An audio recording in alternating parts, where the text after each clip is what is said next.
No intro this week. What? Wait, what? What?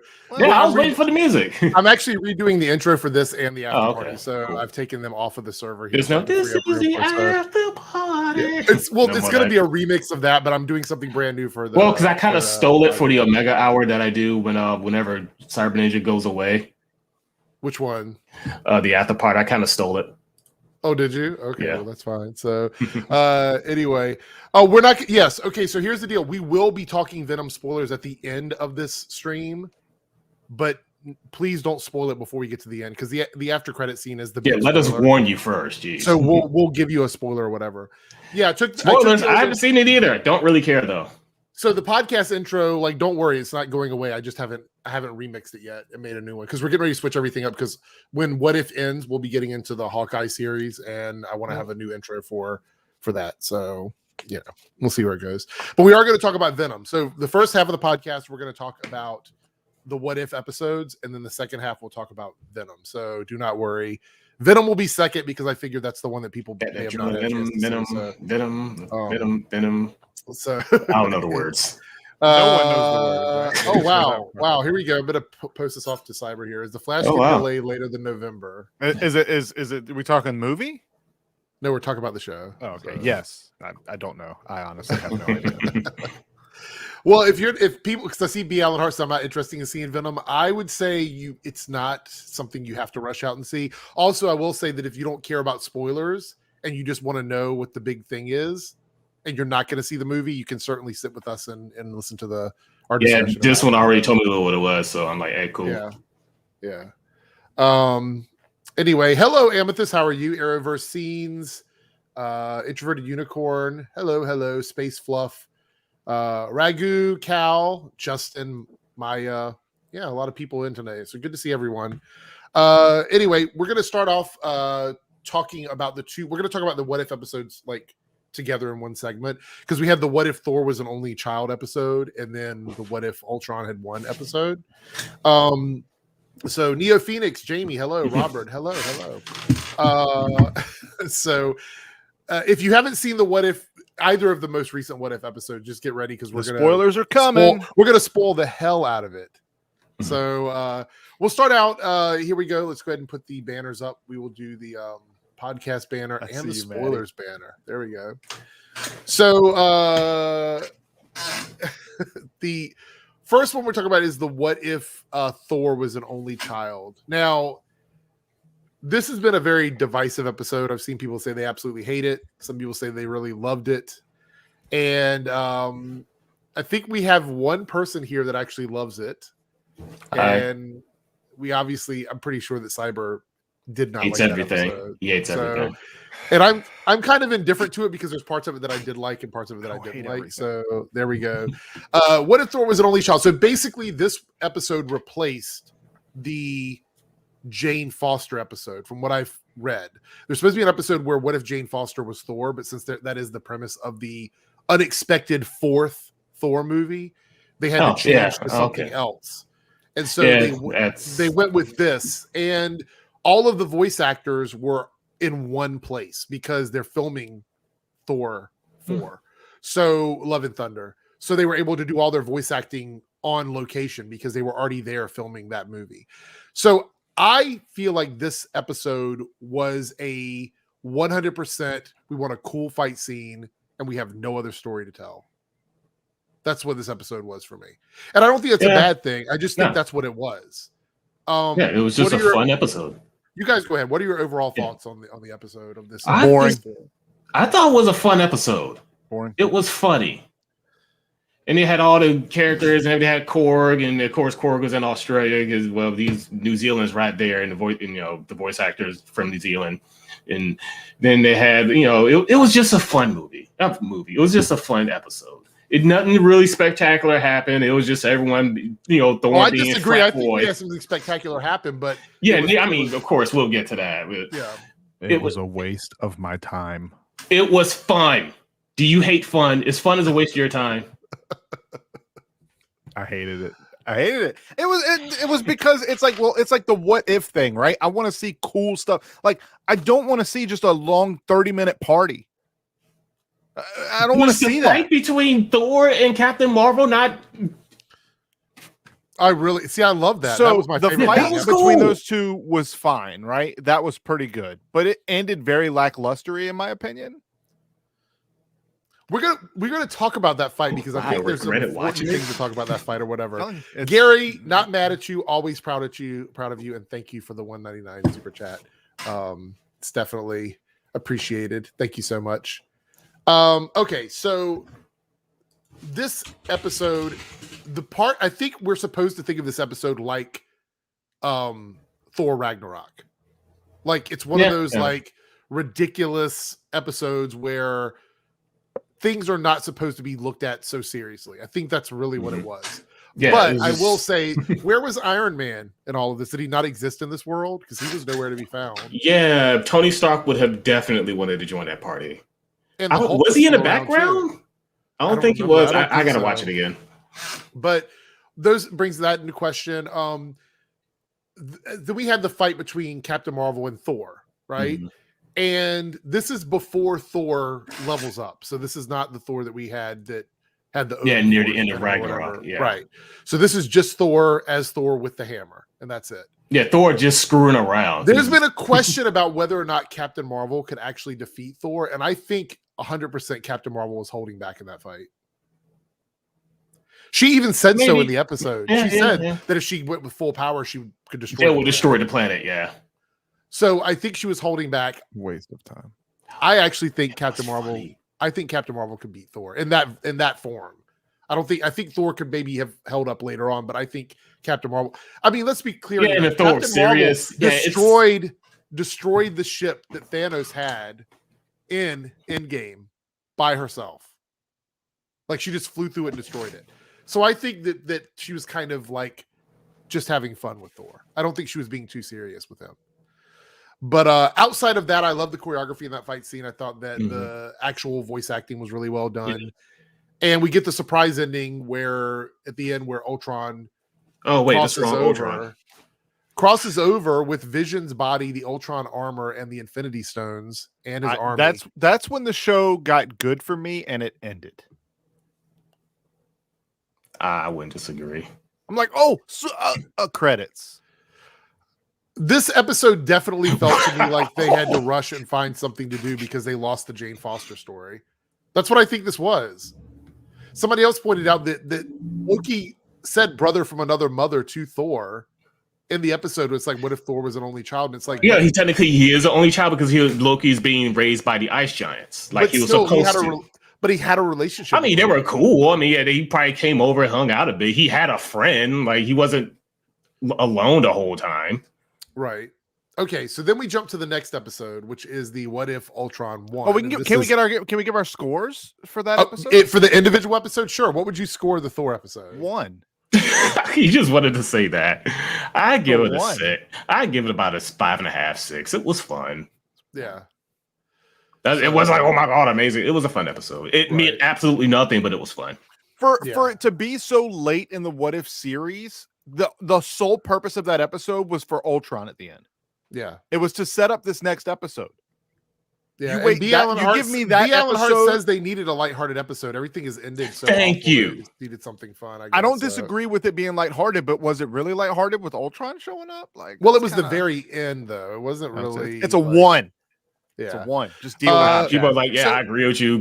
Credits, please. So Cody says there was never going to be a Jane Foster episode. I looked it up, and there has been conflicting opinions on that. Supposedly, there were people saying that there was going to be a Jane Foster episode, and that did in fact change once they decided to do the 4th Thor movie. Because let's be clear here, I don't think Marvel ever intended to give any series a 4th film.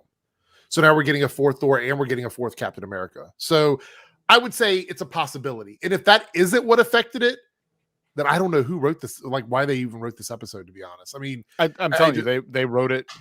I don't know where they came up with the whole just a big party thing.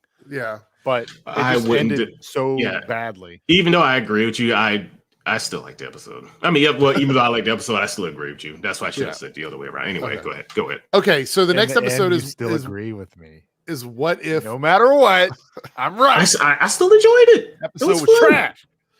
move on. What if Ultron had won? Now, this is assuming that the one change was that when the Vision's was bad, by the way, synthetic body was created in the Age of Ultron movie, instead of the team getting that back, somehow they lost the Vision body and he was able to get it.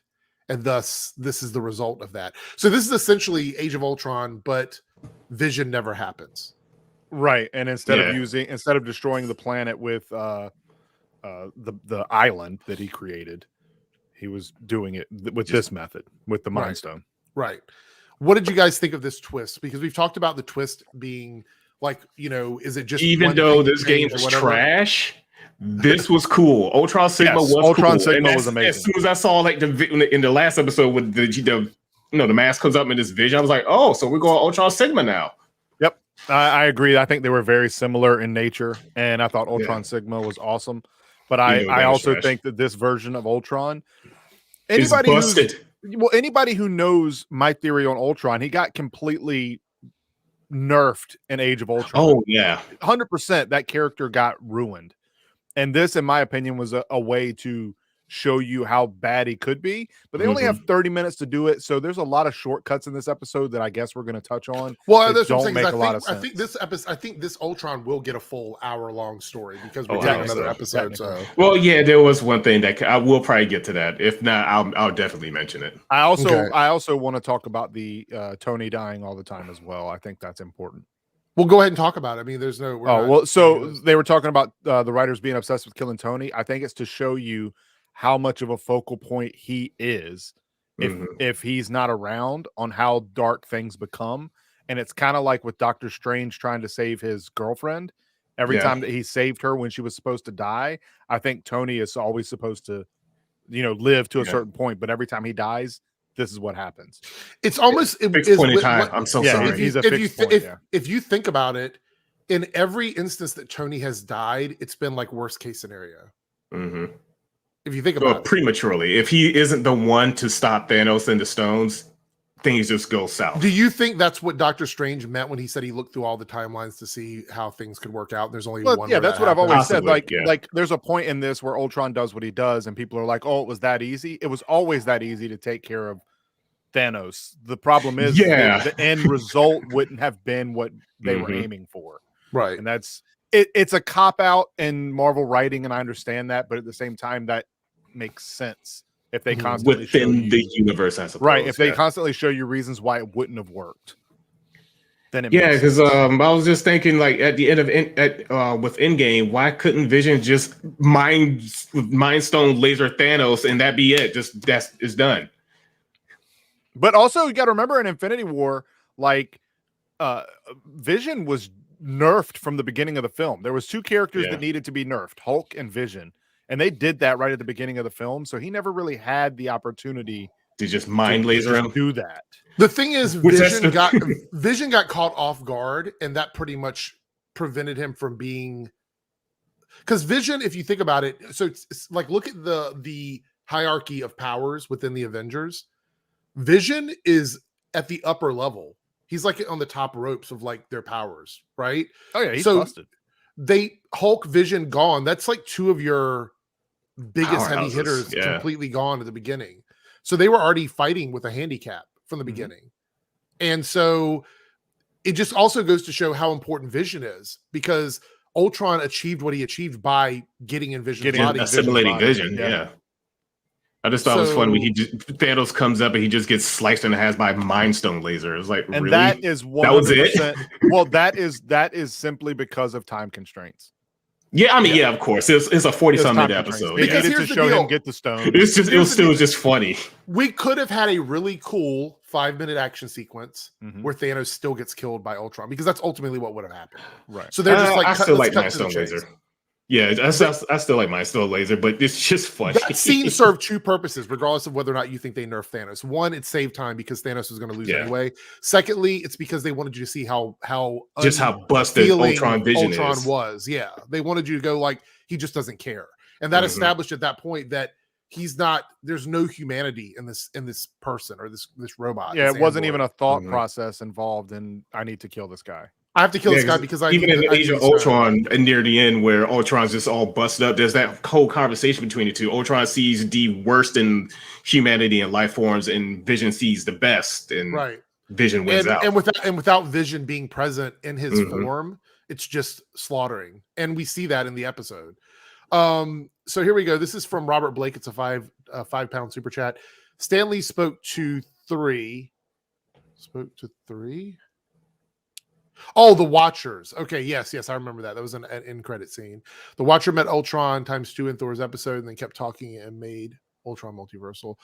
Two or more than one Watcher. So I think there's multiple Watchers. Yeah, there's multiple Watchers. It's just no, go ahead. They all kind of resemble each other. Sometimes it's hard to determine. Yeah, the Watchers all kind of look alike. It's just Uatu. Of course, the Watchers, they take a vow not to interfere, but Uatu is just kind of like, I have to do something. Yeah.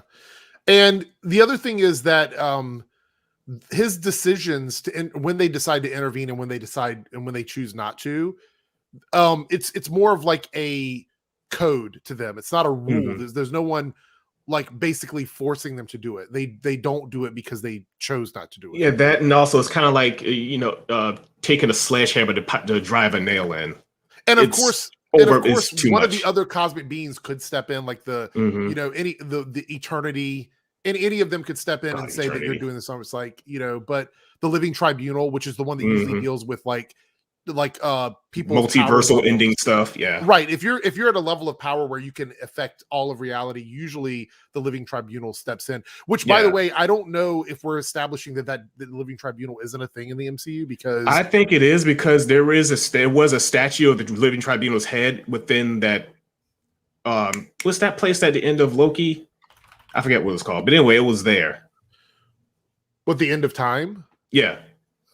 I don't think that was it just called I forget what it was called, but there was a Living Tribunal statue with 3 faces and everything. I did see that, yeah, but I'm wondering if that was just an Easter egg, or not. So I'm not sure. Possibly. Cal here. When is the final episode of? I believe it's the next episode. I think the next episode is the next final one. Episode. So it's Wednesday. We'll be wrapping up, and there'll be a small break before Hawkeye comes in. Which I have to say, after seeing that trailer, I'm pretty excited for Hawkeye. I can't wait to see what that's going to be. We had another super chat here from Mike Glenn. Thank you so much. 499 super chat.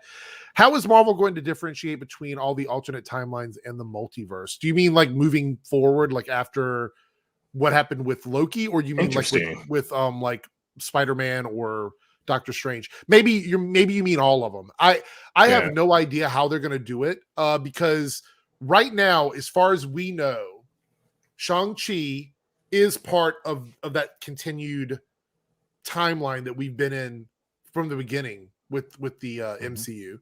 So the only difference would be it's post Endgame. So all the changes that happen with the snap and then everybody coming back, all of that happened, and then we have Shang-Chi or whatever.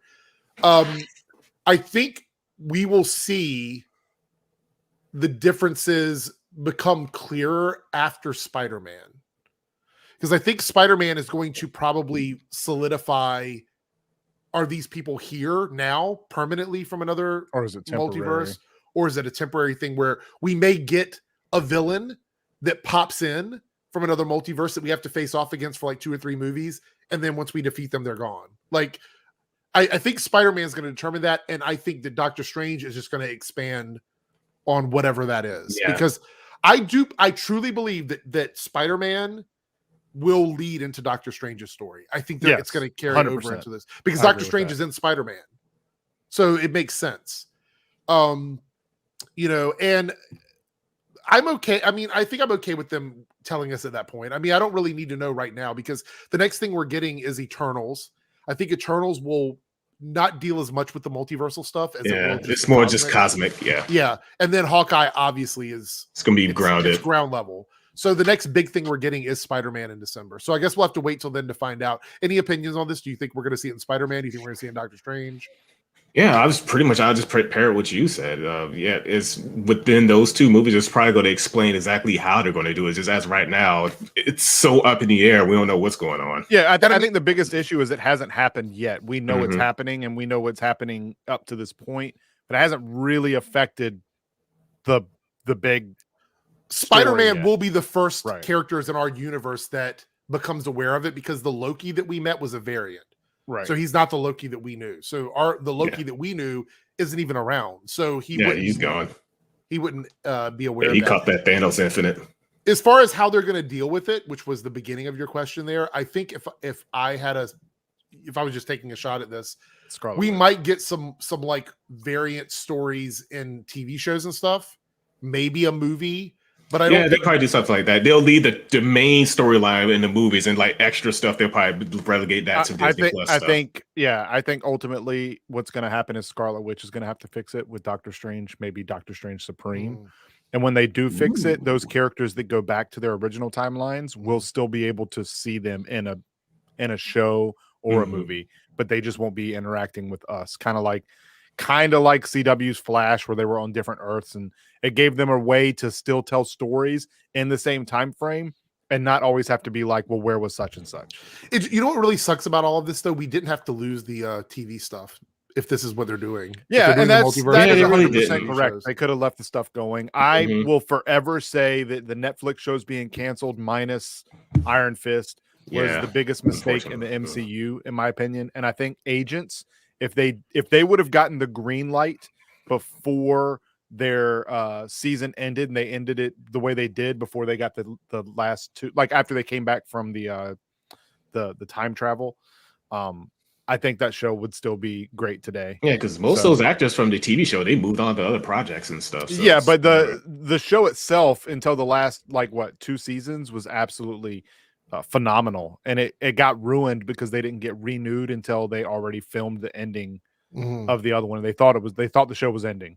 So yeah, that sucks. But back on to What If. Yeah. So we'll get back to the multiverse thing. This Ultron, once he becomes like super powered, he goes around the galaxy and wipes out. He notices the Watcher and tries to find him. Yeah. Yep. And sorry, go ahead. No, I was gonna say he just wiped out everything in the galaxy. That's oh yeah. I literally thought it was Galactus and they were running away from him, but no, it was just Ultron. No, it was just Ultron. It just made it was just Ultron Vision going Galactus. I was like, wait, is that Galactus? Oh wait, no, never mind. I was disappointed. Yeah. So the other thing is, I'm assuming it's just the galaxy and not the universe, because that would be unbelievable to me. I mean, snapping and taking out half the universe, that's fine, because that's something that happens outside of travel distance and power or whatever. But this Ultron liked hands-on destruction. He liked to go to these places and wipe them out. He wasn't just going to do it and then be done. He wanted to actually methodically and one of the drones, when the scientist took over the what was his name? I forgot his name. That Russian AI robot person. What's a German AI? But anyway, he says that they had intergalactic communications. That's not the same. Oh thing. Communication. So Zova protocol. No. Zola. Yeah, Zola. That's right. Zola.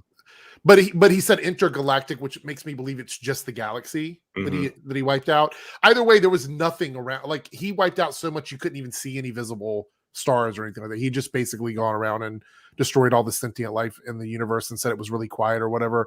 When he does this, and we're established with this, the only 2 remaining people on Earth that we know of, I mean, there may be more, but the only 2 that we're privy to is Hawkeye and Black Widow. And they're only still around because they were in space when Ultron decided to kill the Avengers, basically. So all the Avengers we knew during Age of Ultron are gone. So that leaves just Hawkeye and Black Widow. Is it kind of crazy that it seems like both Hawkeye and Black Widow have been very prevalent in existing outside of the death of the superheroes? Like, because they're not the ones on the front lines all the time, but they are quite often. But they've managed to skate by and make it a lot longer than other heroes, which I don't know. I guess for me, I would assume someone like the Hulk would survive, or because the Hulk survives through everything. Yeah, he literally can't. Well, according to the comics, he literally cannot die. Right, but he's been killed very easily in What If. But we've seen Black Widow live through like crazy. What I would say with that, again, time constraints of the What If episode is once Ultron got access to the stones, those people are gone. They don't exist. So and whether or not they're dead, he could literally make them cease to exist. Nah, I just thought it was funny how it was just one meme I saw how it, when they was going through that archive and they were just searching through everything, and Watcher was like, "You're almost there. You're almost there. Just a little more. Just a little more." It's the meme was kind of like, this is how this is how DMs view players when they're just this close to the solution, but there's like, I give up. You can't give it to them. Yeah, that's true. So Robert Blake here says, we have seen one Watcher, just two or a new one for each other. No, it's the same one. Oh no, it's the same. It's one Watcher for like each sector or whatever of reality that they watch or whatever. But there's multiple Watchers. Yeah. But in Thor's episode, he was surprised to see Ultron show up there. Was that just show for the show portion of it to show him surprised and not really what actually happened? You know? Yeah, I know there was a continuity error with that. I don't know if that's because maybe because as far as we know, the Watcher can watch multiple things at one time. He's not stuck just watching one thing. It's probably as soon as Ultron shows up in that one, and as soon as he shows up in the last episode, he showed up everywhere. Right. So I'm assuming that he's just capable of like multitasking like in a way that we can't understand. Yeah, so, according to our linear timeline, it's like, this. But to him, this happened here. With us, it happened everywhere at the same time. Yes, that's what I'm going to guess. Because I'm assuming it's the same. Time is weird. Yeah. It is. Yeah. It is very weird. And Marvel, in some ways, does it okay. And in others, they do not. I'll be honest with you. Time travel in any regard, it doesn't matter if it's DC, if it's Marvel, it's another thing altogether. It's always going to have plot holes in one way or another. It doesn't matter if it's you want to minimize the amount of plot holes you have. So if you have you're going to mess up somewhere. You want it to be the size of like a little piece of like, and you look at it a highway, you want it to be the size of the tip of a pencil. Grain, yeah. You don't want it to be a pothole because a pothole means that it's very visible, it's very noticeable. You want the plot holes to be very tiny. Well, that was one thing that some people were saying was a plot hole was like how, in the TVA, the Infinity Stones didn't work there, but how's these working when Ultron's reality hopping through other places? I'm like, he's using the reality stone to basically hack into the other stones so he could use them wherever he wants. Not only that, but I just got the impression that the stones just didn't work at the TVA. Yes. Yeah. I think some people actually bringing that up. Yeah. So I think the TVA, because of where it's placed outside of time, means that no power works at all except for technology. Because Loki, no one could use magic. Magic doesn't work there or anything. It had nothing to do with different. It's a pocket it's not even a normal dimension. It's completely outside of that. And I think we're going to find out because of Kang's knowledge that he was able to create this outside of this one explanation I saw someone do. He basically said that it's because of the reality stone. I don't know if the reality stone was seen at the TVA, but being that reality stone bends reality, it can make it so that all the other stones use space and time. I think was a whole bunch. Yeah, they just mostly had like the space and time stones. Yeah, they didn't have reality. It's the reality stone is the key. I think without that one, it wouldn't work. But bending reality for the other stones, it makes it work wherever you want it because you're bending reality. Yeah. So I just assumed that it was just the TVA that it didn't work. Yeah. Or that. So Mike's question here, we're kind of talking about it right now. Thank you. He just said Ari answered it. But thank you for the super chat. I wanted to give you like recognition though. I assume that because here's the deal in Marvel Comics, and it doesn't seem this way in the MCU.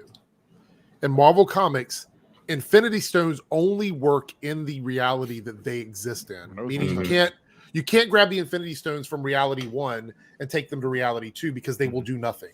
Correct. They have no unless power. You have the reality stone to make it so that it probably just bends it or breaks it so that these stones will now work because I'm saying that you can do that. But that's not the way they've ever worked in the comics, though. Oh, really? They've never worked. That was just one theory that one guy put up. So I actually thought that was a really good way.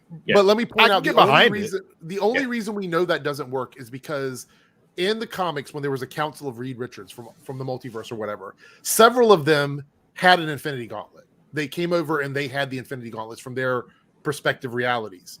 They didn't work. It's almost like jewelry. It just doesn't do anything. But it looks like here in the MCU's multiverse, the stones can work in other realities.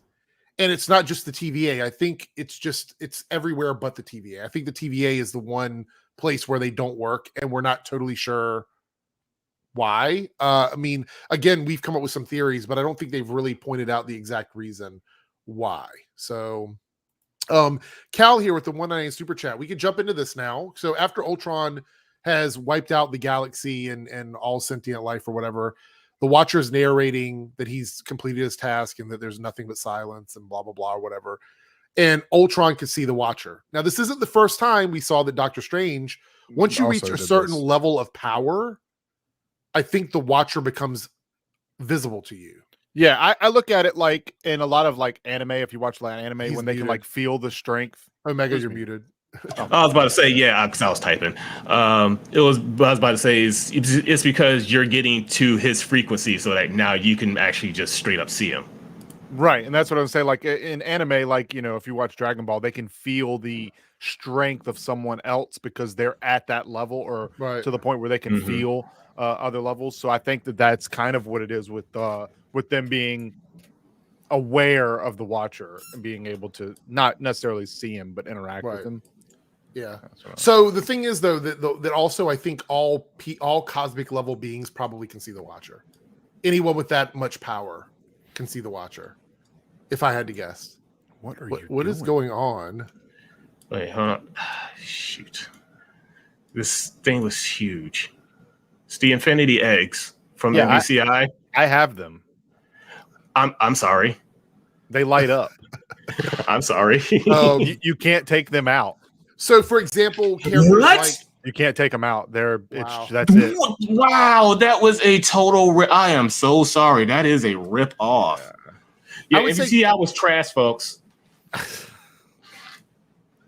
So I would say characters like Phoenix, Infinity, Eternity, Lady Death, all those characters at that level of power probably see the Watcher like he's just there. Is it? Like You pervert. Yeah, might as well just ignore him because he's not going to do anything. It's to speak to anime as well. It's also like when a fight is happening. If you can't see the fight, then you're not the main character, right? If you can't, it's like, what's going on? You can't see what's happening. If the fight is going on and you're not able to see what's happening, then you're just a lackey. You're nobody in the anime, basically. Because that's one of my favorite things when watching like it's happening and they can't keep up with them. I'm always like, oh, I guess you're not like who was the main character? Dragon Ball Z. The character that was punked the most was Yamcha. Yamcha, yeah. No, Krillin. I mean, he wasn't that strong, but he didn't get punked like Yamcha did. True. Actually, the most punked person in anime or for Dragon Ball is Vegeta. That dude can't unfortunately, win a fight. That dude can't win a fight. He's the best character in the whole show, but and can't win a fight. Mike with the 499 super chat once again supporting the stream. Thank you so much. The what if should have been what if Infinity Stones worked in all universes for people who have read the comics is a WTF. I know that's what I thought, because when Ultron breaks through the multiverse wall to see the Watcher and this reality where he can see everything happening, the stones should have stopped functioning at that point. Like he should be there, but he can't do anything with it. It should have been just Ultron without access to the stones. That's what it should have been, but that's not what happened. And yeah, it was definitely a WTF moment. But we actually got to see, and anybody that reads the comics already knew this, the Watcher is really powerful. It's like it's not just him choosing not to he's a lackey, so he just watches. He doesn't have any powers. No, the Watcher is really powerful. Like I said, sledgehammer driving in the nail. It's too much. So that's why when Ultron's attacking him and he's just like barely fighting back, he's just like, I just don't want to interfere. Like I don't want to. Yeah, it's like I can't stop this. Right. I also want to say that I think it might have been Robert earlier in the chat was saying that if the Infinity Stones do work and they are able to go to other realities, that means anyone that gets those could also it would just be a constant crossover and constant mess. I'm pretty sure that's what Kang was alluding to. Saying that eventually a war breaks out and it destroys everything. That would be what could destroy everything. Yeah, that probably happened multiple, countless times before. Oh, yeah. He's like, that's when in Loki and Sylvie is like, oh, so you're finally here. But I also want to say this: when Thanos snaps, it almost kills him. When Tony snaps, it does kill him. When Hulk snapped, it almost killed him. So look how powerful they are. The reason why not everybody can do that is because of the strength that it would require to do that. Ultron is unlimited machine. Yeah. Well, he's a machine, so the radiation doesn't affect him. And there's no physical body parts to be affected. Yeah, even if something did get damaged, he would just repair it again. He's just going to make another Ultron. Yeah. There's thousands of them. So only Ultron and probably a select few others could do that without constantly hurting themselves to an unrepairable level.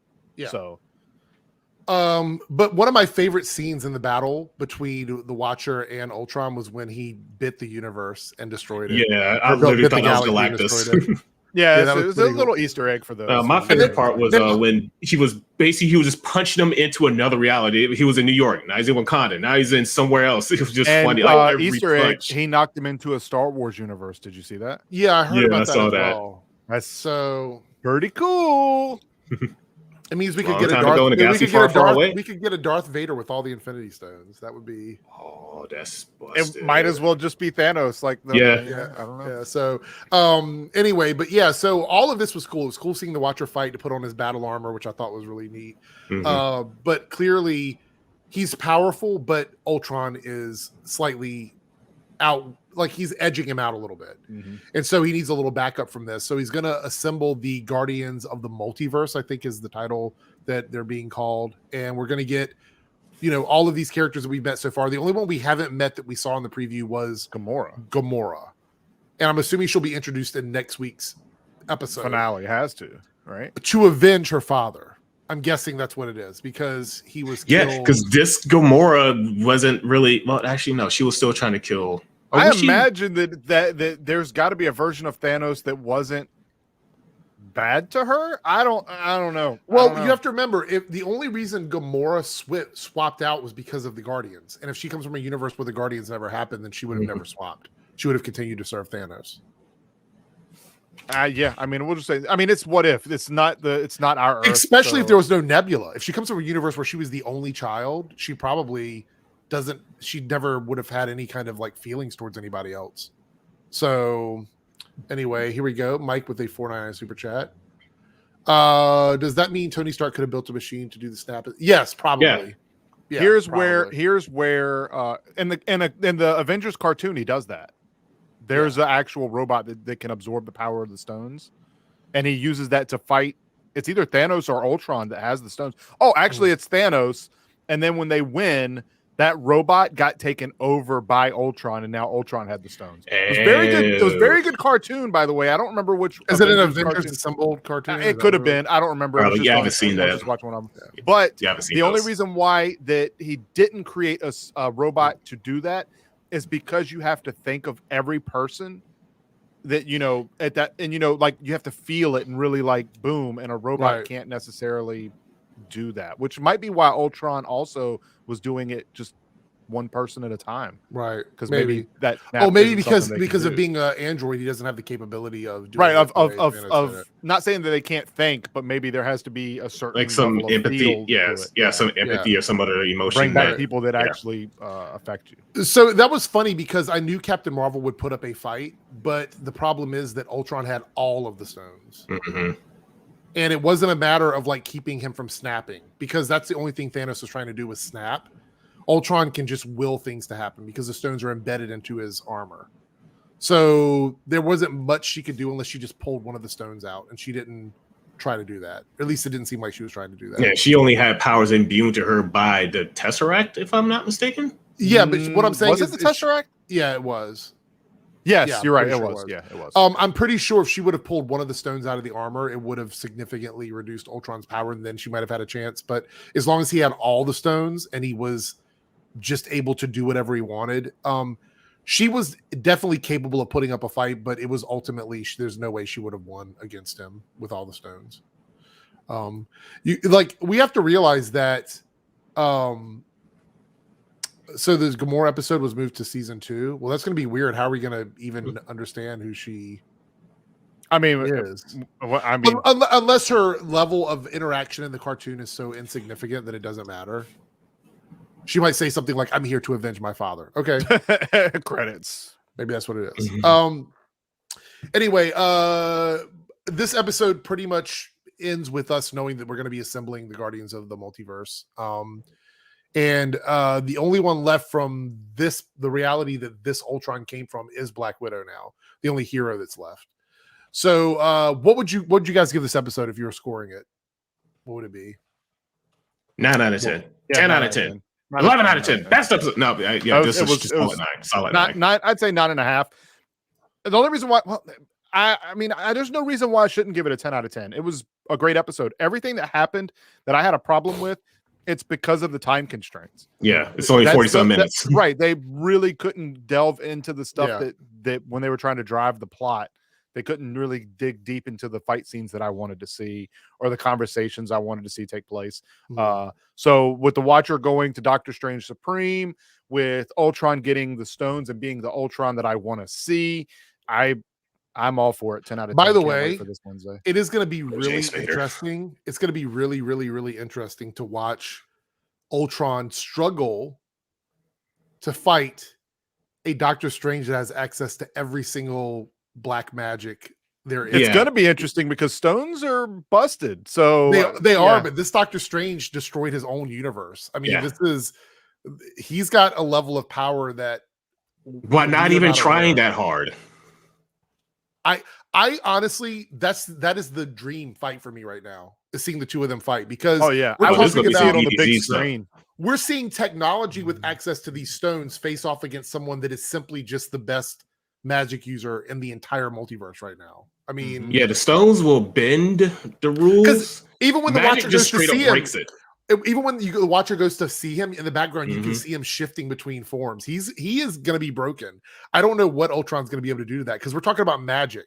It's not just sheer power. It's literally magic. Yeah, and Ultron, being a machine, thinks in very logical steps. Magic completely breaks the rules of logic. There's no logic. Yeah, there is no How logic. How did that materialize? That? I just can see right now, because you have to remember, even though everyone called him an evil Doctor Strange, he wasn't really an evil Doctor Strange. More misguided.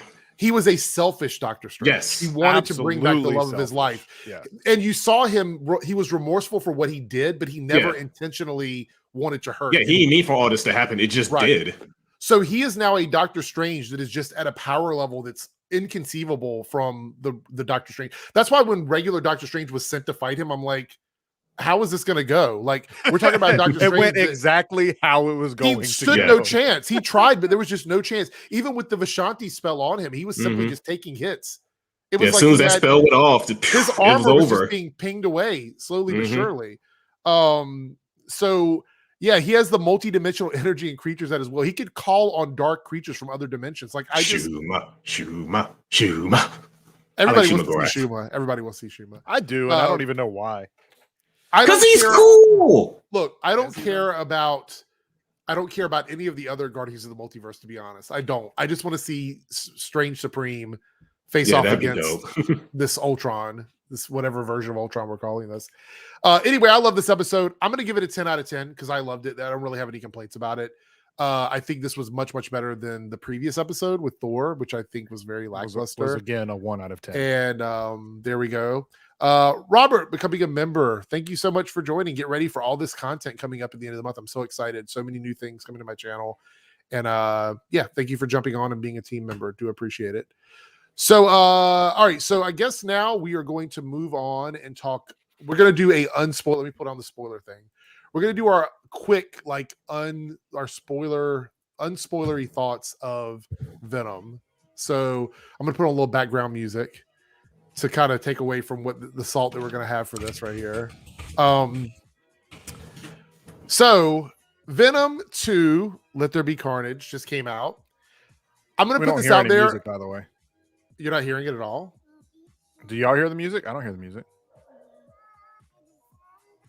Maybe they don't. Anyway. I barely hear music. Yeah, I mean, I hear I don't really hear it, but it's fine. It's whatever. Can you hear it now? Yeah, I don't know what that is. It's just some background music. So there we go. What? Anyway,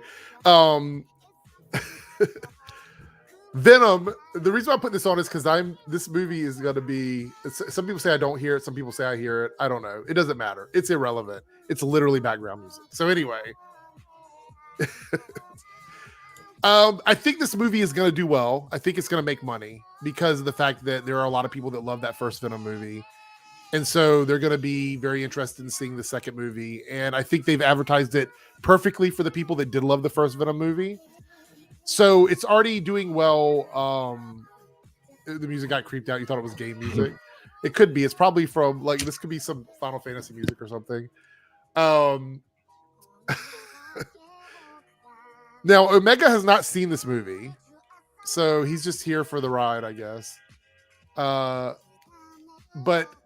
Cyber went along with me this past week to see it on opening day here, early in the afternoon to avoid the crowds. By the way, the theater was packed at 4:00 in the afternoon, so I think this movie is going to make money. I don't know how next weekend is going to be once the word of mouth comes out about it, but I think this weekend is going to do well for it. I think it's probably going to knock Shang-Chi out of the #1 spot, which, by the way, Shang-Chi is amazing. So? If you haven't seen it, go see it. Great movie. I should have seen that one. Yes, it was PG-13. I think the movie suffered because it probably needed an R rating. And especially with Carnage. And you could tell there's a lot of scenes like that. Cyber, I know you're dying to say something, so I'm going to give you a moment to say it, but we're going to talk spoilers in a second. Yeah, I'm just going to just ask a few questions here and there. That's about it. The short version of it is this movie shouldn't have been made. Okay. Oh, no, I can't say anything else without it being spoilers. It shouldn't have been made. Okay. Don't go see this film. There we go. Go YouTube the post-credit scene. Wow. Wow, he's literally telling you just go watch the post-credit scene on YouTube. I can't disagree with that, actually. I'm not sorry. I will say this. If you are someone who is really, really loves Venom, then absolutely go see it because it's basically the first movie again. So go see it if you want to see that, if you love Venom. But if you can wait and you're not looking to spend any money and you just care about the post-credit scene, wait. It is not worth going out and paying to see this film. It's just not. Some people are saying they're worried that if it doesn't do well, Spider-Man, No Way Home will be delayed. There's no way they're going to delay that at this point. It's not going to happen. Ethan said, I heard the movie was just something to put a post-credit scene in front of. I mean, I have thoughts about that too, because everybody's excited about the post-credit scene, but I have some thoughts about that as well. So here's where we're going to move into spoiler territory for Venom Let There Be Carnage. We got 15 minutes left. We're going to go in on this movie. So if you do not want to be spoiled, this is your time to head out so you can see it and come back.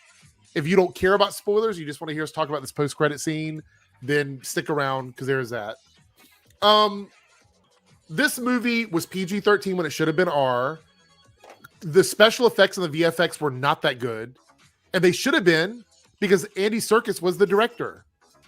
So I don't understand why the special effects looked unfinished. Plus, this movie was delayed for a very long time. They had plenty of time to go back in and put more money into the special effects, but they didn't do. There were several times where it felt like the VFX were completely separate from the scene they were in. On top of that, Venom and Eddie were supposed to be on the same page at the end of the first movie. Yet we spend an hour of this hour-and-a-half movie dealing with them not getting along again and doing the same exact stuff they did in the first movie. Fighting with each other. Yeah, literally separating each other. It got to the point where, like, they weren't together anymore for, like, a portion of the film. And it was literally as simple as somebody saying, I'm sorry, go back to Eddie Brock. Okay. It was pointless. It was pointless. The whole dynamic between the two was so inconsistent that it was frustrating to watch. The jokes, some of the jokes hit, the majority of them did not because they were inconsistent. Well, this is sad then. If they worked on those special effects up until the release, they dropped the ball on them. I would say it was... Yeah, I mean, the special effects, I didn't even like see them as bad as I did the writing of the film. Yes, the writing was absolutely the worst thing of the movie. But in a movie where your main characters are transforming between humans and symbiotic creatures, it should have been better. It just should have been. It gets to the point where when Carnage and Venom are going to do their big fight scene, it always had something happen to where they couldn't fight, and it would go back to Tom Hardy and Woody because of the Harrelson. money thing. That's what it And was. I They don't didn't want to spend see money them on fight. it. I don't even want to see them talk to each other. When it gets to the point that the two symbiotes are going at it, I just want to see them go at it. But it would literally get cut off every single scene. Also They would say get put out of their symbiote suit. this movie felt rushed too. It was an hour and a half, and it felt like it was an hour. Yes, what's up, Omega? Oh, I was muted. Sorry. So they have two symbiotes fighting, and they stop that just so we can go to the human actors that we don't give two craps about. Yes, but it didn't just happen once. It was literally the entire. It happened during movie. the entire final battle. But let me also explain. Transformers all over again.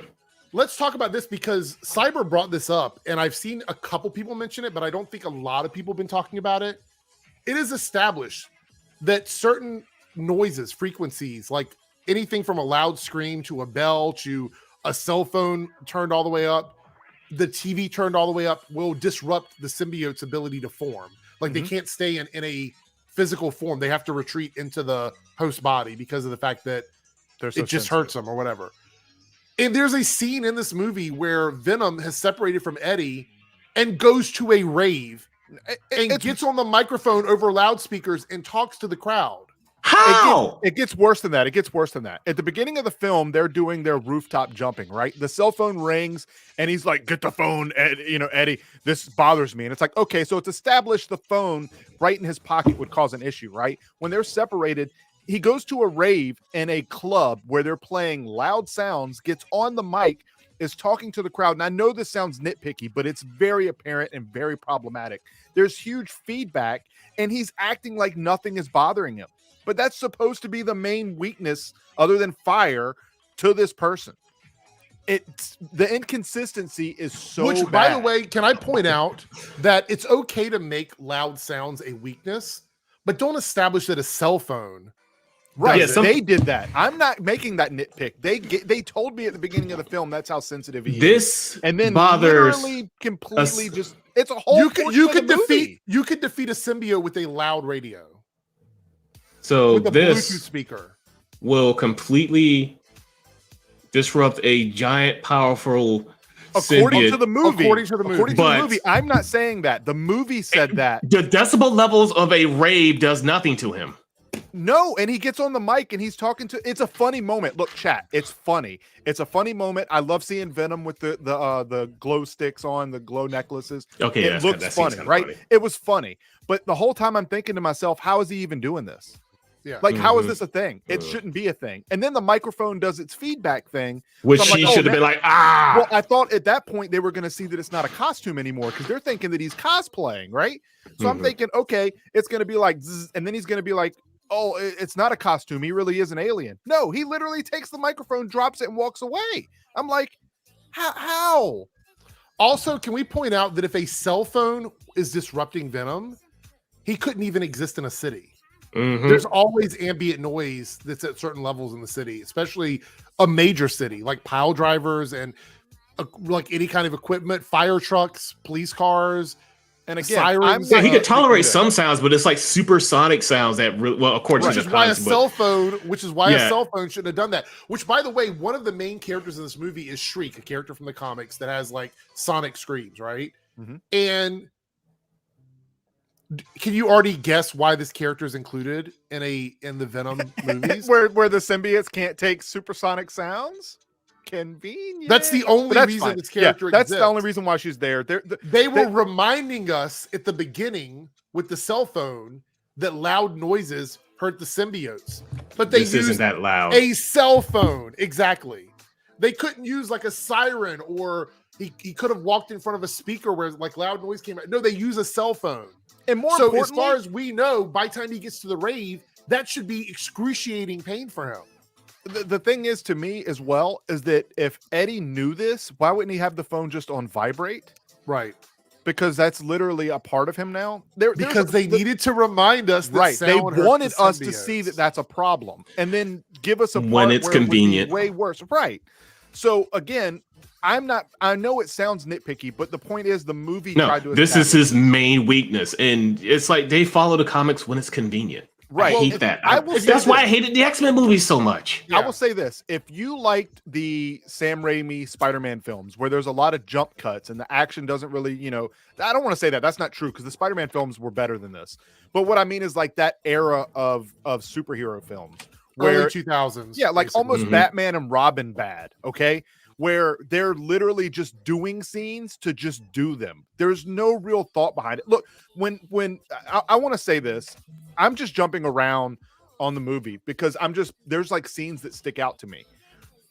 Carnage's scene where he becomes Carnage, right? Where Cletus becomes Carnage. He's like, you can see this on I know we're doing spoilers, but you can look this up right now.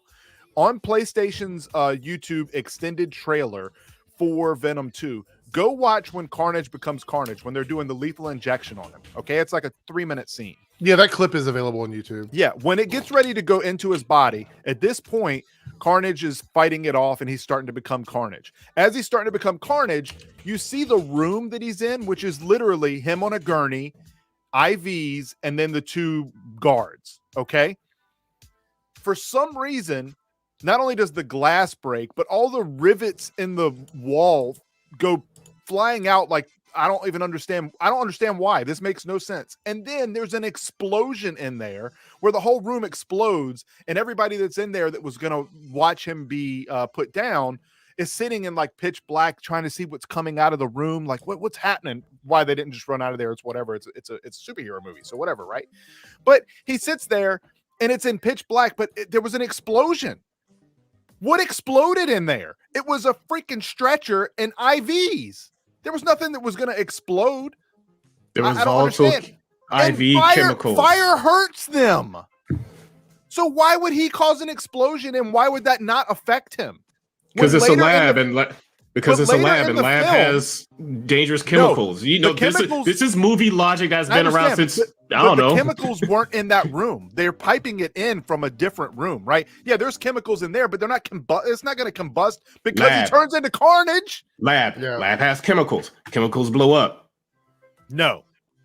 Oh but yeah, they make I a get point you. It's at just the end stupid. of the film to remind you that they're also weak to fire. But he literally came out of an explosion. I would say that the symbiote's kryptonites, like which is sound and fire, are 2 of the most easily accessible things that people have. Like if you put a ring of fire around your house, that means that if they're taking over the world, they'll never attack your house. Like, well, it's like in the comics, right? You would see that those powers as being like not as convenient as, or those weaknesses not as convenient as they are. In a live action film, what usually happens is heroes and villains that you think are trash, you get to see why they're really good. In this case, someone like Venom, who should be way more powerful than he is in this franchise, is literally no different than just a weaker Hulk. So a Spider-Man with a sonic emitter suit that has blowtorches on the wrist could probably beat all the symbiotes, no problem, is what you're saying. The human torch could easily defeat all the symbiotes. I mean, that's probably accurate. But the thing is that there's just so many things that happen in this film just to happen for the sake of look at this pretty explosion. Yeah. Like the whole scene where at one point Carnage is fighting off a bunch of cops after burning down the orphanage, I guess is where he's from. And there's like this whole scene where they're up in a car and they're just, for whatever reason, they're up in the midair and they're like almost like spider webbed, right? To keep the car in the air. And it just looked so cheesy. It reminded me of like the Fantastic Four being in their the ship they were in where it was Dodge, and they're like, does it have a Hemi in it? Like it was like there was no reason for them to be even in the car at that specific particular moment. And I'm like, this is just so, it's not even good action. It was literally just CG for the sake of CG. Which, by the way, B. Allen Hart, you saved your money, so don't do that. Don't spend money on it. Tornado Carnage. Oh God. Yeah, that was also he conjured a tornado. Yeah, silhouetted animator $2, all spectacle, no subs, and even the spectacle wasn't that good. And my thing too is that Venom, wait, never mind. Oh yeah, no, he conjures a tornado. Continue. And then grabs the guard and happens to tell him if he asks him like, do you have any last words? Oh, it's bad, dude. It's so bad. It doesn't make me think Carnage is evil. because he can't really be as evil as he wants to be with PG-13. And the movie is only an hour and a half. That's the runtime. Which, by the way, somebody pointed out about Andy Serkis directing or whatever. I thought he was going to be much better, but if this is the level of stuff that he's going to put out, just stay an actor. Like, yes, Carnage hacks the internet. Guys, you have no idea how. That was so 90s to me in that scene when he put his symbiote. Oh, you just didn't want to. No. Venom did that. Venom did that earlier in the film. Here's the thing, though. When he hacks into it, it's not like he hacks in and it pulls up windows and we get to see all these different windows. It goes into like this weird red and black Venom screen browser, like a browser on the computer. It's the Carnage browser. I want that. I can't make this stuff up, and there's no reason why the symbiote could go.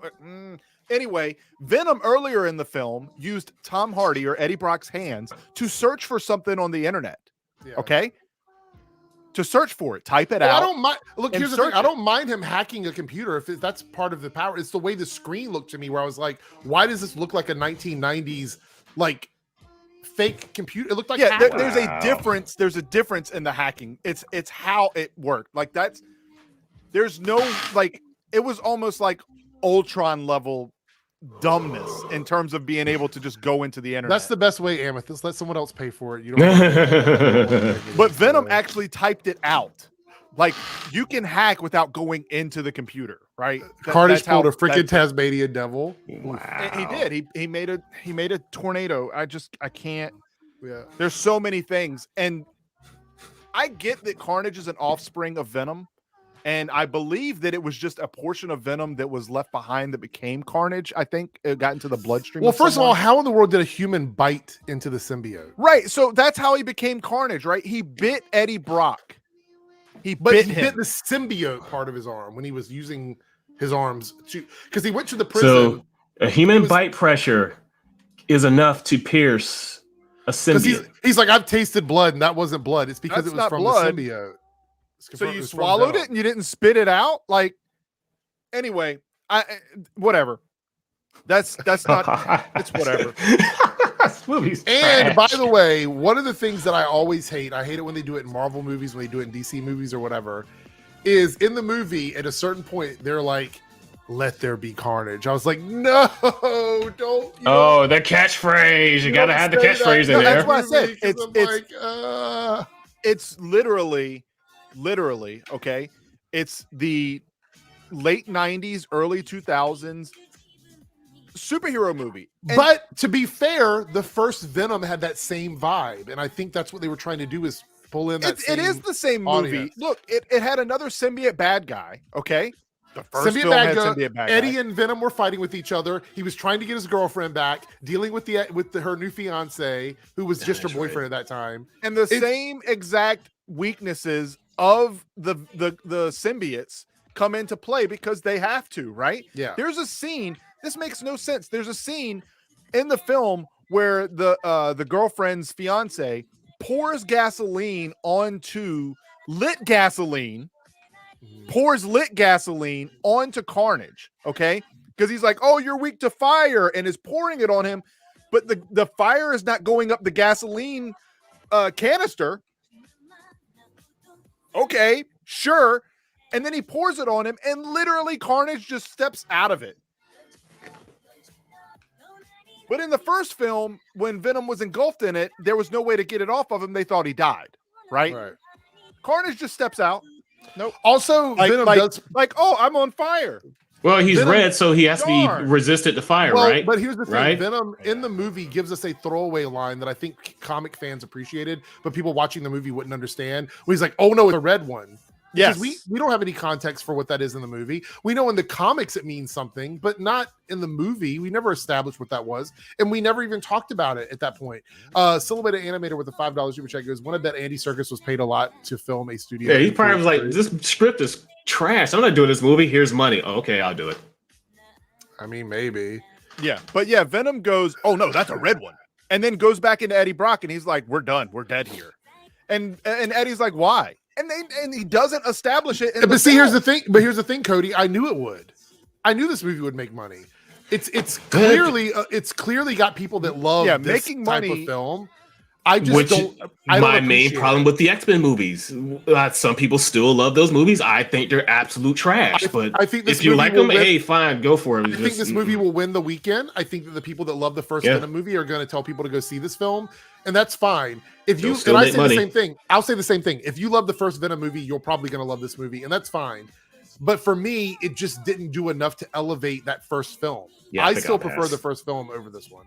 But that's just me. I don't care for either one of them. And the reason why is because, first of all,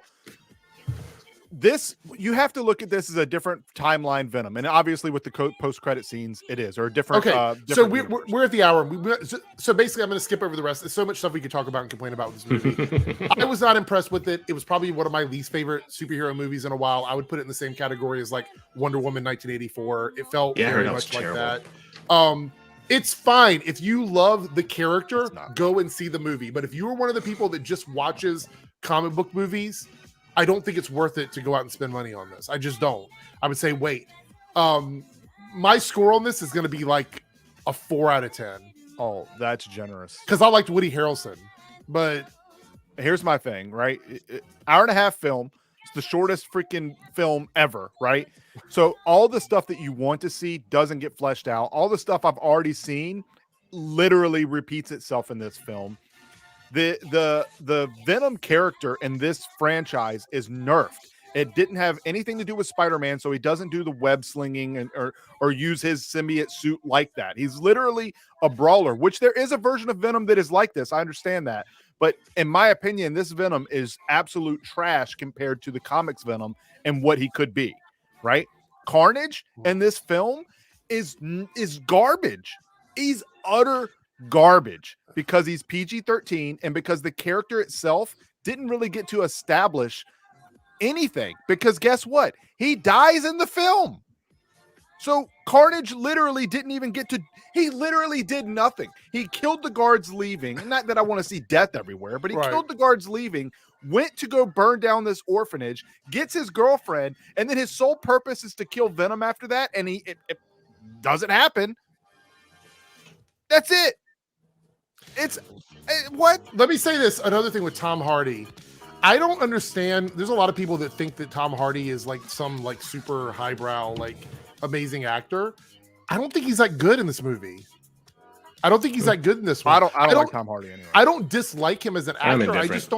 I don't think that he was good enough in this movie for me to go, I love the movie for Tom Hardy. I think Woody Harrelson was better in this movie than Tom Hardy was. But that's partly because of the fact they have Tom Hardy playing the same basic. There was no growth to Eddie Brock in this movie. It's literally the same character. It's the same movie as the first one. So that's how I feel about it. Lone Wolf mentioned that not everything has to be like the comics. I agree. It doesn't have to be like the comics. Bane. I did like his Bane, but his Bane wasn't at the same level. I thought Bane was hilarious in the worst way. But it doesn't have to be like the comics. It just has to make sense, and then it can be better than the comics. I feel like this was just put as a franchise to make money. Right. There's no real story here. And there's no depth to Let's be clear here. They're going to make money off this, which means that whatever next Venom movie we get is probably going to be more of the same. Well, I think what's going to happen now is that the way that the post-credit scenes happen, which is, I guess, what we're getting into now. Yeah, after we talk about you give your final thoughts on it. It's a 0 out of 10 for me. It's a 0 out of 10. There's no substance to these characters. Carnage is gone. Sure, he can come back. The cop had some blue eyes. We don't know who that is after getting choked out. Supposed to be Toxin. Yeah, so that's another symbiote, which guess what? It's going to end the same freaking way, right? By the way, I don't know why we're arguing about comic book accuracy versus. Did I say? Yeah, the MCU.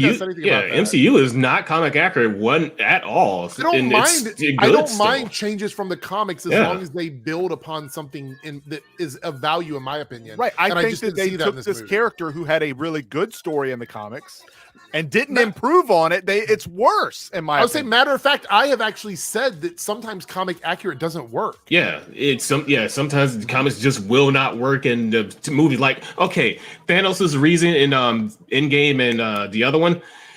Okay, in the comics, he was trying to impress Lady Death. How well do you think that was going to work in the movie? It wouldn't. It wouldn't work in the movie. Yeah, that wouldn't work at all. So, yeah, it's just not comic accurate, fine. Cody has a good point here, right? I get it. I get the change to make it PG-13 because they wanted to get a wider audience. But Carnage in the comics came out in the period of time when hyper violence was the main thing we saw. This was the era of how many pockets can you have? How many belts can you have? Every character had a big gun. Every character had a sword. That was literally that era of comics that Carnage came out in. So I understand that we've gotten to a point now where he's been on animated stuff. He's been in a lot of different smaller things that don't make him as visceral. But in this movie, I think for me, that he needed to be more violent in this film because his name literally wasn't lived up to here. It doesn't matter. Venom literally eats people.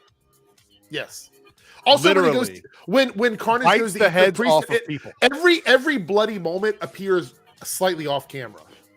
So the biting off of heads and everything. The movie is already dark, right? We don't have a Tony Stark going around hitting people with energy beams. We have a character who's literally eating people. Yeah. So I agree, Lone Wolf. It was the best they could do with PG-13, but I don't necessarily agree with the rating. Right. That means that's not good. Yeah, I think the rating. If that's the best you could do with something, don't do it. This movie should have been more like Deadpool. If you're going to go this campy, it needed to be also as violent. Like, you can't do this level of camp. Could you imagine Deadpool PG-13?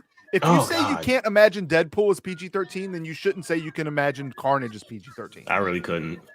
If you can sit here and say you can't imagine Logan being PG-13, was it? Oh God, I hope it was R. No, it was R. It was R. Okay, I was about to say, but it wouldn't work as PG-13 or a little bit more family friendly. So don't say that this one should have been, and that's the pass that it gets. It does not get a pass for me. If you like the Venom franchise and you like this character, don't use my opinion as a reason to go see it or not go see it. And I feel bad because I think it's hot garbage. This month's artwork of me is Carnage because I was very excited about this movie, and now I've got to have that up for the whole month of October. So it's over there next to Cyber. I change that each month, and this month was Carnage because of the Carnage movie. So I was like, oh, that'll be fun. Yeah, it still is good though. Seems like the movie was trash, but all right. So before we wrap this up, we're already 10 minutes over, but I do want to talk about the post-credit scene. So if you really, really don't want to be spoiled, this is honestly the only major spoiler for the movie. There's nothing else to put it this way. Imagine every clip you've seen online of Carnage and just make that an hour and a half, and that's what the movie is. This is the only real spoiler, is what happens in the post-credit. Like I said, don't use my opinion to go see it or not go see it. But if you want to know my opinion, it's hot garbage. So after Eddie and Venom decide they're going to take some time away because now he said goodbye to his ex-girlfriend, she's going to get married. They kind of ended that story, and they're going to take some time away. They're on vacation, and they're in this like hotel, rather on a beach, but then they show them in a hotel or whatever. And Venom starts talking about the things that the symbiotes have acquired over their time in the universe or the galaxy. And that's because the symbiotes are sort of like the Borg. They have a shared memory, like they can combine and share their thoughts. Genetic memory. But yeah. So they kind of all know, like when one symbiote is created, it already knows the whole history of its race and its people. Oh, so they're aboleths. D&D thing. Go ahead. Right. So they're in the room or whatever. He's talking about, he's getting ready to tell Eddie, like, this is some of the things that you don't know that I've learned in my time in the universe or whatever. And all of a sudden this big, like, sort of flash happens. Like it's like a blip type thing. And then you see them, they kind of wake up, or they look like they sort of pass out, and they wake up. And on the TV, which was a telenovela originally, it turns into the broadcast from the end of Spider-Man Far From Home, where Mysterio is spoiling Peter Parker's identity to the world. This is the clip they're seeing on TV, which establishes to us that now Venom somehow is in the primary Marvel Cinematic Universe. He's not part of the multiverse. He's in the one that we know with Peter Parker as Spider-Man. So I'm assuming something that happens either with Doctor Strange's spell or just the multiverse in general is what caused this to happen. And this is how he's there, which is it's not obvious to people that are there watching the movie or whatever. This was honestly the only exciting thing to me that happened in the entire film was this mid-credit scene, because now we're going to have Venom in the MCU in some way. They brought him over, which means they have plans for him. Does this mean the third Venom movie is going to take place in the MCU? So we're going to be interacting with characters that he meets here? Is this simply because they want to put Venom in No Way Home and have him part of that movie and then send him back after that? Because the movie's titled No Way Home. Right. So I'm guessing there's no way for him to go back. So I think that's what they're establishing here. So this means that this Venom is in the MCU now. My only concern with this is I hope that they work out the problems with this character for the MCU to make him work in the MCU so that it's not so much like the Venom movies. That's my only request. Other than that, I'm fine with this because we're not without this happening, we were never going to get a Venom in the MCU. So now we have one. Yeah, And but so, that I'm not happy about that. all right, so give me your thoughts on it, and then Omega, you can talk about it a bit because I know you didn't see the movie. But now you understand. I think it's interesting. I think this is the most interesting thing that you'll get out of the Venom character in this iteration of Venom is that him and Eddie Brock were looking to be the protector. Right at the end of the film, they are looking for somewhere to go protect. They want to be good guys. That's fine. I'm cool with that. Right. Then they see Spider-Man, and on the news, they're saying he's a menace.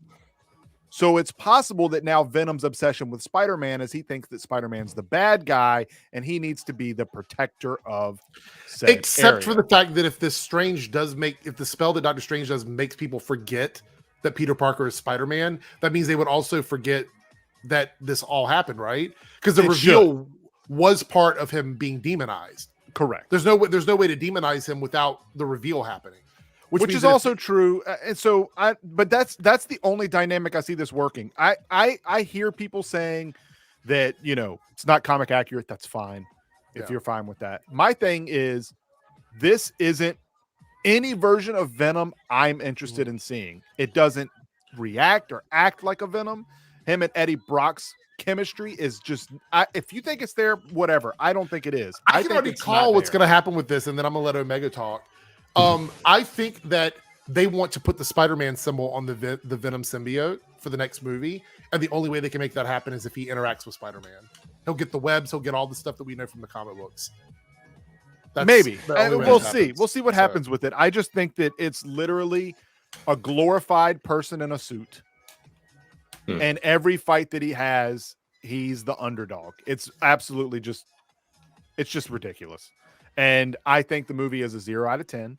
I think that this post-credit scene can make people hopeful because they want to see this person interact with the MCU. I don't, because I want a different Venom. I don't like this Venom. I don't. What do you think, Omega? Now that you've heard about this end credit scene, mid credit scene, it's another one of those multiversal weird timey-wimey things again. It's like I said, I really don't have much to say on it. I'm just here for the ride. What do you got? This movie was trash, apparently, according to some people. I'm not interested in seeing it. I am interested in seeing how he's going to interact with Spider-Man, though. A better movie. Will he drag it down? Would it complement it? I don't know. I'm hoping that Spider-Man elevates Venom and that Venom doesn't bring Spider-Man down. That's my only wish. I see some arguments about PG-13 versus R-rated and about like sales. PG-13 can work, but it's so R-rated. You're so restricted. R-rated Deadpool says otherwise. R-rated Joker says otherwise. Those movies were. Logan says otherwise. Even though we didn't like Logan, it made gangbusters. Giving a movie an R rating is no longer a guarantee it's going to bomb at the box office. We've seen it proved otherwise. So I'm not even going to have that argument. And my thing will still make that argument, though. My argument is, and this is my stance. If Deadpool couldn't have worked without it being rated R, then think about that when you try to make a dark film. And Venom. And if people say Venom's not supposed to be dark, then what is it supposed to be? It's not. Well, by the way, I'm not saying that any of those movies were good. I see interviews like Logan is boring. Like I'm not arguing. Oh yeah, no, we did not like Venom. It still made a lot of money. I'm just saying that I personally don't agree that an R rating definitely means a movie's not going to make money. That's all I'm saying. Like if that's your opinion of it, that's fine. That I don't agree with it. That's not my opinion of it. I think R-rated movies can definitely make money. Yep. Robert says Venom could be the 6th in no way. That's what I think, though. A lot of people think it's going to be the Lizard, but I think it could be Venom because Venom's. If you see the front of Venom coming at you with like his jaws open and the Lizard, it's very similar. Yeah. So I don't know. Final thoughts on this, though. Do you think Venom should have been R-rated? Do you think it should have been longer? This is a pass for me. I don't think it should have been. I don't have a rating. My rating is going to be I'll go see it immediately, or now I'm a pass. Yeah, I'm a pass. Anthony, no one's saying that every movie should be R-rated. That's not the argument that we're having, or the debate we're having. No, Toy Story 4 should have been R-rated. I think that a movie about violent symbiotes that bite people's heads off and stab. It's about a serial killer. I disagree that this movie should have been PG-13. I think this movie would have benefited from an R rating. That's it. I'm not saying every movie should be. And it would have benefited if it was an extra hour long, and it would have benefited if it was completely rewritten. Yeah. Frozen 3 should be R-rated. I want to see Elsa go straight Sub-Zero on people. Wow. No, I'm kidding. I'm kidding. All right. No. I get you saying that. Here's the deal, tornado in the No Way Home trailer. if you don't care much about the Venom franchise and you're on the fence about going to see it because you want to know about the end credit scene, just get spoiled on it. Like if you kind of muted us or you went away and you came in or whatever, that's really the only exciting thing in this movie. It's just my opinion. I know other people are going to disagree. If you saw the movie, hey, that's fine. I know some people were dropping scores already, but if you saw the movie and you haven't dropped a score, please feel free to do so. I'd love to see what you guys thought about it and what your thoughts are on the Venom crossing over in the MCU now, which is a thing we've established. And that's pretty much it. I think we're going to take the spoiler banner down now. We have next week is very exciting because we're going to have the finale for What If. I'm really excited to talk about that, to see how they're going to wrap up the series. And let me see, how many weeks is it between Hawkeye and What If? Oh, I think it's like a 3-week gap or something like that. Yeah, I mean, there's still other stuff Vision is done. Vision, they Venom, go ahead. No, I'm just saying with Star Wars Vision, they just released the whole thing all at once. So right. Oh no, it's a pretty big gap. So it'll be 1 week, 2 weeks, 3 weeks, 4 weeks, 5 weeks. It's almost 6 weeks between shows. Oh, but that might be because in the beginning of November you have Eternals. Yeah. Yes. So they want to. Well, I'm interested in Dune. Like I'm a huge Dune fan. That comes out on the 22nd. Here's the deal, though. Since we have What If coming up, and we want to talk about it today, I think we'll maybe delay it or whatever. Why don't we all because I know Cyber hasn't seen it. We'll watch all of Star Wars Visions. Yeah, and then we'll dedicate that episode to right after the finale for What If. We could talk about Squid Game. I haven't seen Squid Game. I have no real interest either. Oh, it's good. Yeah. I mean, I'm only 5 episodes in. So. I'm just not a big horror or suspense fan. It's whatever. Yeah, I mean, that's look. fine. Introverted Unicorn, Star Wars Visions episode 1 was the best. That is my favorite episode so far. Straight out of Kurosawa movie. So yeah. I was just gonna say I would have sing my praises for Venom. I know people like to say that I am very harsh on a lot of films, but I'm gonna sit here and say Justice League had jump cuts and had poor writing, right? I can't give a pass to another film just because it has the Marvel tag. I can't. I got to be consistent. And let's be clear here. Venom and Spider-Man are two of my favorite characters from comics. I've always loved the symbiote Spider-Man storyline from Secret Wars. I loved him getting the suit. Actually, my favorite Spider-Man suit of all time next to Superior Spider-Man is the black Venom one. Suit. Yeah, that's my favorite too. I know there was a lot of controversy about it when it came out because everybody wanted to see the red to blue back or whatever. I've always loved the black and white suit. I've always thought it was very cool. Like it makes him stealthy. Yeah, it makes him really cool characters. That is like dark muted colors and like minimalist designs anyway. So that was pretty much what that suit was. Very clean suit. Yeah. Mm-hmm. Anyway, we're pretty much out. Anything you guys want to say before we head out? Anything going on? No, just I've got some more pictures being posted on DeviantArt. I got one in the works now. I'm just changing around some lighting stuff, and that's about it. Cyber's pretty much streaming again now. I am streaming very consistently, and I want to say that a lot of the people that are Team Eric members are coming from this podcast, this channel. Are they following you? Is that the question? Are they like? Yeah, they're coming over. They're following. Yeah. You guys are. Some of you guys are here in the chat now. Especially Lone Wolf has definitely been in the channel a lot, and the channel's been growing. And like I told a lot of people last night, it's not because of me. I could be doing a lot more out there for self promotion, but we're growing simply because of you guys.